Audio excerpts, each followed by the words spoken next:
नमस्कार दोस्तों, UPSC study point YouTube channel पर आपका स्वागत है।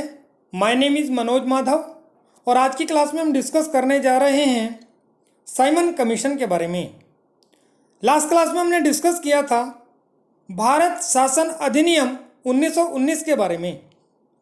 अभी साइमन कमीशन का गठन क्यों किया गया? साइमन कमीशन का गठन भारत शासन अधिनियम 1919 के सुधारों की समीक्षा करने के लिए किया गया।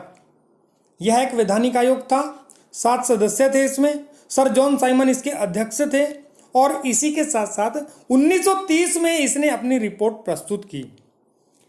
सिफारिशों के साथ इसने क्या क्या बातें जोड़ दी इस सिफारिशों में? इन सिफारिशों में कहा साइमन कमीशन ने कि प्रांतों में द्वैध शासन की व्यवस्था समाप्त कर दी जाए। इसके साथ साथ इन्होंने कहा सांप्रदायिक निर्वाचन व्यवस्था को जारी रखा जाए। ब्रिटिश भारत के लिए फेडरेशन यानी अलग से संघ की स्थापना की जाए और राज्यों में उत्तरदायी सरकार की व्यवस्था की जाए, responsible government for the states. इसके साथ साथ जब ये सारी बातें सिफारिशों की भारतीयों के सामने भी आई तो भारतीयों ने इस साइमन कमीशन का पुरजोर विरोध किया और साइमन गो बैक के नारे लगाए पूरे देश भर में।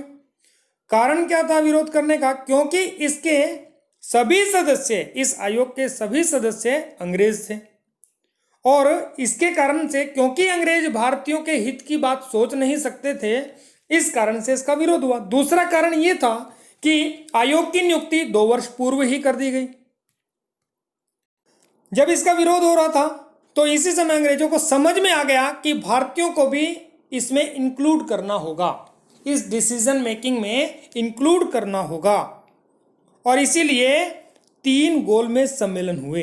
उन 3 गोलमेज सम्मेलन में साइमन कमीशन के प्रस्तावों पर विचार विमर्श करने के लिए ब्रिटिश सरकार और भारत की ओर से प्रतिनिधि, ब्रिटिश भारतीय प्रांतों के प्रतिनिधि और देशी रियासतों के प्रतिनिधि, इनका 3 गोलमेज सम्मेलन हुए और उसमें साइमन कमीशन के प्रस्तावों पर खूब चर्चा हुई।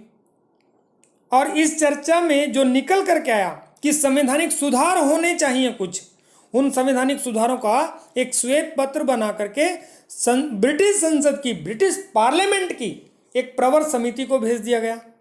उस प्रवर समिति ने क्या किया? इन सुझावों पर विचार किया और इस चर्चा पर विचार करने के पश्चात उन्होंने भारत शासन अधिनियम 1935 पास किया, जिसमें इन सिफारिशों को शामिल कर दिया गया।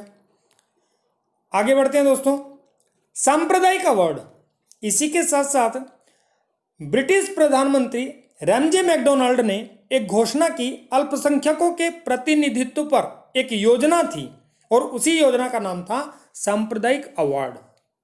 अब क्या है कि अल्पसंख्यक दलितों के लिए भी शब्द प्रयोग किया जाने लगा और इसीलिए इस सिद्धांत को फूट डालो और राज करो की सिद्धांत को आगे बढ़ाने के लिए दलितों को भी इसमें शामिल कर दिया गया और पृथक निर्वाचन के सिद्धांत को और अधिक विस्तारित करके दलितों को भी इसमें जोड़ दिया गया।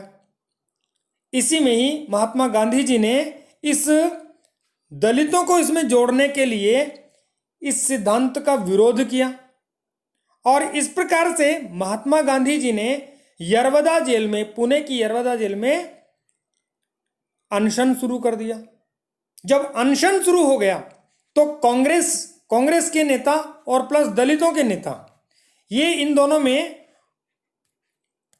कांग्रेस और दलितों के नेताओं में एक मीटिंग हुई और उसमें सर्वसम्मति से यह तय हुआ कि हिंदू समाज से दलितों को अलग नहीं किया जाएगा और संयुक्त हिंदू निर्वाचन व्यवस्था जारी रहेगी। अगर दलितों को अलग से कुछ लाभ की बात देनी ही है, कुछ फायदे कुछ करना ही है, तो दलितों के लिए अलग से सीटों का आरक्षण की व्यवस्था दी गई। इस प्रकार से सांप्रदायिक अवार्ड के बारे में हमने पढ़ा। हमारी वीडियो की करंट अपडेट जानने के लिए हमारे चैनल को शेयर, सब्सक्राइब और कमेंट करना ना भूलें। Thank you for watching this video. Have a nice day.